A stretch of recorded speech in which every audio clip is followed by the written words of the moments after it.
நிஜமாலே big pass வீட்டில் இருக்கிறவங்க எல்லாமே வந்து ரொம்ப பொறுமையானவங்க அப்படின்னு சொல்லலாம். ஏன்னா ரியாக்ட் பண்ணாமலே இருக்காங்களே, நிஜமாலே நடிக்கிறாங்களோ. தலைவி நீ அமைதியாவே இரு தலைவி, அதுதான் எங்களுக்கு பிடிச்சிருக்கு. முதல்ல ரசிகர்கள் இருக்காங்களா, இதுல கோடிக்கணக்கான ரசிகர்களா இல்லையான்றதை நான் சொல்றேன். இது சீசன் 2, சீசன் 3, சீசன் 4 அப்படின்னு சீசன் 7 வரைக்கும் வந்தாச்சு. பிக் பாஸ் விஷயம். ஹாய் சினி உலகம் நேயர்கள் அனைவருக்கும் வணக்கம். ஆக்சுவலி டிவியில் வந்து நிறைய ஷோஸ் நம்ம பார்த்துப்போம். பட் கரண்ட்டாக என்ன நடந்துக்கிட்டு இருக்கு அப்படின்றதுக்கு வந்து சினி உலகம் ரொம்பவே யூஸ்ஃபுல்லாக இருக்குது.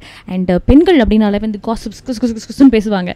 ஸோ நிறைய வந்து இவங்க என்ன பண்ணுறாங்க, அவங்க என்ன பண்ணுறாங்க, நெக்ஸ்ட் என்ன படம் அப்படின்றது முழுக்க வந்து லேட்டஸ்ட் நியூஸ் தெரிஞ்சுக்கிறதுக்கு சினி உலகம் ரொம்பவே யூஸ்ஃபுல்லாக இருக்குது.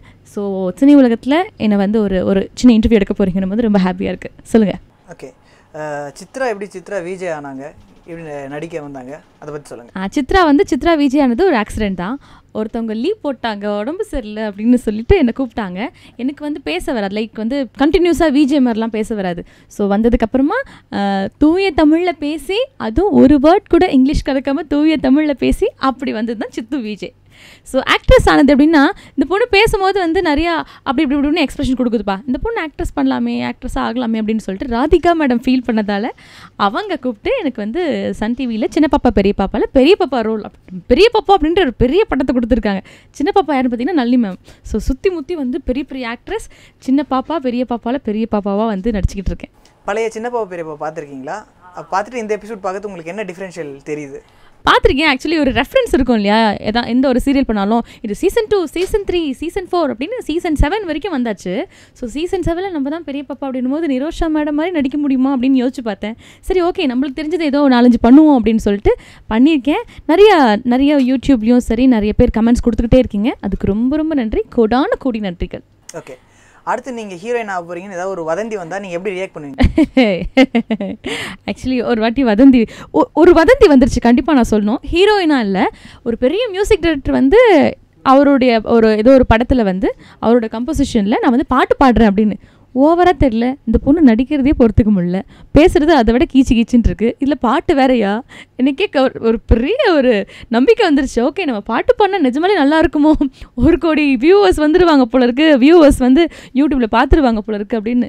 தேங்க்யூங்க, என் மேலே இவ்வளோ பெரிய நம்பிக்கை வச்சுருக்கீங்க. எனக்கு கேட்காம கொள்ளாமல் நியூஸ்லாம் போடுறீங்க, சூப்பர். ஏன் நம்மளும் பிரபலமாக வரோம். ஓகே, டிவிலையும் மீடியாலையும் உங்கள் பொறுமையை சோதிக்கிற விஷயம்னா எது?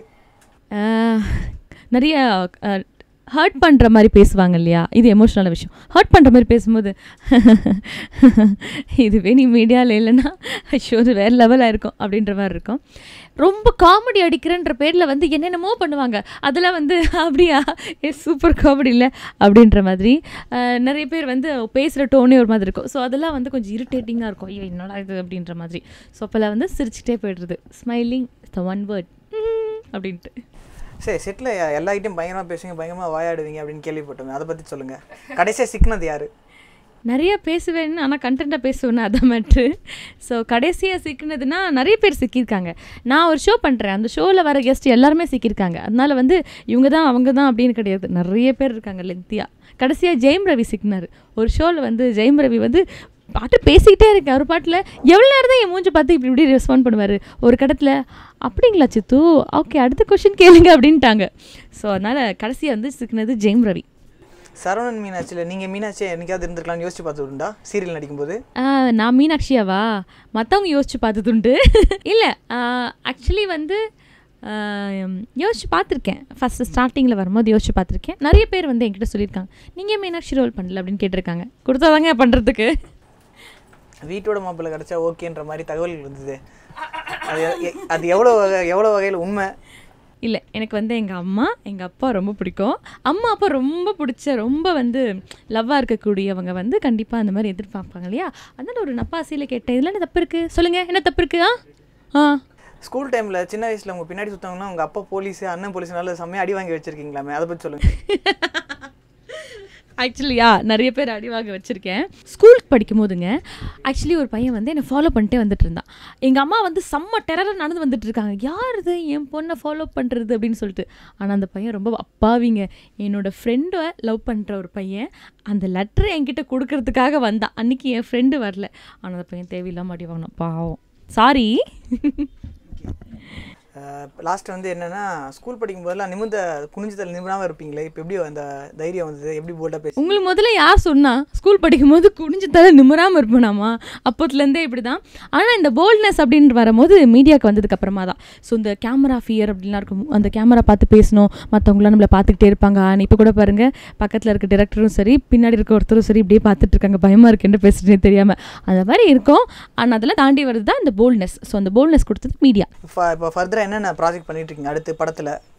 அடுத்து வந்து படத்தில் 2 படம் கமிட் ஆகியிருக்கேன். அது வந்து இனிமேல் தான் ஷூட்டிங் ப்ராசஸ் ஆக போகுது. அண்ட் சீரியல் பார்க்கும்போது அதர் லாங்குவேஜில் கொஞ்சம் கான்சன்ட்ரேட் பண்ணலான்னு இருக்கேன். ஸோ தெலுங்கில் வந்து ஒரு சீரியல் பண்ணுறேன். ஸோ அண்ட் அது மட்டும் இல்லாமல் ஷோஸ் பண்ணிகிட்ருக்கேன். பிக் பாஸ் நீங்கள் பார்க்குறீங்களா? பிக் பாஸ் வீட்டில் இன்கேஸ் நீங்கள் இருந்தால் என்ன நடந்திருக்கும்னு நினைக்கிறேன். ஆனால் நிஜமாலே பிக் பாஸ் வீட்டில் இருக்கிறவங்க எல்லாருமே வந்து ரொம்ப பொறுமையானவங்க அப்படின்னு சொல்லலாம். ஏன்னா ரியாக்ட் பண்ணாமலே இருக்காங்களே, நிஜமாலே நடிக்கிறாங்களோ அப்படி. ஏன்னா நம்மளா இருந்தால் சொல்லுங்களேன், ஜூலி அவ்வளோ விஷயம் பண்ணுறாங்க, ஓவியா அப்படி கேஷுவலாக போகிறாங்க, அந்த மாதிரி நம்மளால இருக்க முடியுமா? நீங்களும் சொல்லுங்களேன். சத்தியமாக இருக்கவே முடியாது. ஸோ நான் அப்படியே கொஞ்சம் வெளிப்படுத்தியிருப்பேன், அவங்க வந்து வெளிப்படுத்தாமல் இருக்காங்க. ஆனால் எனக்கு 2 பேரை வந்து ஐயோ பார்த்தாலே இரிட்டேட்டிங்காக இருக்குது அப்படின்னா அது ஜூலி அண்ட் காயத்ரி. பார்க்கும் போதே இரிட்டேட்டிங்காக இருக்குது. அது எனக்கு மட்டும் இல்லை, உங்கள் எல்லாருக்குமே இருக்குன்னு நினைக்கிறேன். ஓவியா வந்து செம்ம கேரக்டருங்க. எல்லாருமே வந்து அப்படியே செம்ம ஜாலியாக எடுத்துகிட்டு போகிறது. அதுலேயும் உங்களுடைய பாடல் இருக்குது பாருங்கள், கொக்கு நட்டு கொக்கு இட்ட முட்டை கொக்கு நட்டு, அது வந்து செம்ம ஃபேமஸ்ஸு. அந்த பாட்டு ஏதோ வந்து ரீமேக்லாம் பண்ண போகிறாங்களாமே கேள்விப்பட்டேன். ஸோ அதளவுக்கு வந்து செம்ம ஃபேமஸான ஒரு ஷோ. எனக்கு ஒரே ஒரு விஷயம் தெரியணும், அவங்களாம் நிஜமாலே நடிக்கிறாங்களா இல்லை நடிக்கிற மாதிரி நடிக்கிறாங்களா அப்படின்றது எனக்கு தெரியல. அதில் அந்த ஒரு கிளாரிஃபிகேஷன், மீடியாவில் இருந்துட்டு அந்த ஒரு கிளாரிஃபிகேஷன் மட்டும் தெரியணும். வெளிய இருந்து ஓவியாக்கு ஒரு வேர்ட் சொல்லணும்னா என்ன சொல்லுவீங்க மேம்? நான் ஓட்டு போட்டுட்டேனே எப்பயோ. ஏதாவது அவங்களுக்கு வெளிய இருந்து நீங்க அவங்க கிட்ட ஏதாவது சொல்லணும்னா என்ன சொல்லுவீங்க? தலைவி நீ அமைதியாகவே இரு தலைவி, அதுதான் எங்களுக்கு பிடிச்சிருக்கு. ஆனால் சில சமயத்தில் வந்து பொங்கி எழுந்துடணும், ஓகேவா? அந்த அந்த அந்த ரெட் கார்பெட் மேட்டரில் பண்ணிங்களே அந்த மாதிரி. ஓகே, வெளியே வரணும்னு ஆசை இருந்தால் எந்த நாயகன் கூட முதல்ல நடிக்கணும்னு ஆசைப்படுறீங்க? அந்த மாதிரிலாம் இல்லை, முதல்ல எந்த நாயகன் வந்து என்னோட நடிக்கிறதுக்கு ஓகே சொல்கிறாங்களோ அந்த நாயகனோட நடிப்பேன். டார்லிங் எந்த அளவுக்கு உங்களுக்கு ரீச் கொடுத்தது? டார்லிங் எஸ், அது ஒரு தனி வகையான ஒரு ஹியூமர் காமெடி சீரியல். ஸோ அது ஒரு நல்ல ஒரு ரீச் கொடுத்தது. அனிதா அப்படின்ற ஒரு கேரக்டர் வந்து நல்ல ரீச் கொடுத்தது. ஓகே, உங்களை ஃபாலோ பண்ணுற கோடிக்கணக்கான ரசிகர்களுக்கு நீங்கள் என்ன சொல்ல போகிறீங்க? முதல்ல ரசிகர்கள் இருக்காங்களா, இதில் கோடிக்கணக்கான ரசிகர்களாக இல்லையான்றதை நான் சொல்கிறேன். தேங்க்யூ ஸோ மச்ங்க. நான் ஆக்சுவலி ஃபேஸ்புக்லேயும் சரி யூடியூப்பில் ஏதாவது ஒரு வீடியோ அப்லோட் பண்ணாலும் சரி, Sidhu I love you, Sidhu very nice அப்படின்னு என்ன பண்ணாலும் சரி, கன்றாவே பாட்டு பாடி ஒரு வீடியோ போட்டிருப்பேன். Sidhu your voice is so cute, ஆஹா காதில் தேன் வந்து பாய்கிறது அப்படிலாம் வந்து நீங்கள் கமெண்ட் போடுறீங்க. ஆனால் எந்த தைரியத்தில் நீங்கள் கமெண்ட் போடுறீங்க அப்படின்றது தெரியல. ரொம்ப ரொம்ப ரொம்ப ரொம்ப நன்றி. ஓகே, பிக் பாஸ் காயத்ரி பற்றி, பிக் பாஸ் விஷயம் மைனா விஷயத்தை பற்றி கொஞ்சம் சொல்லுங்கள். அந்த இஷ்யூ நடக்கும்போது நீங்கள் எப்படி சப்போர்ட் பண்ணீங்க, அந்த விஷயனால அவங்க எப்படி வெளியில் வந்தாங்க, அதை பற்றி சொல்லுங்கள்.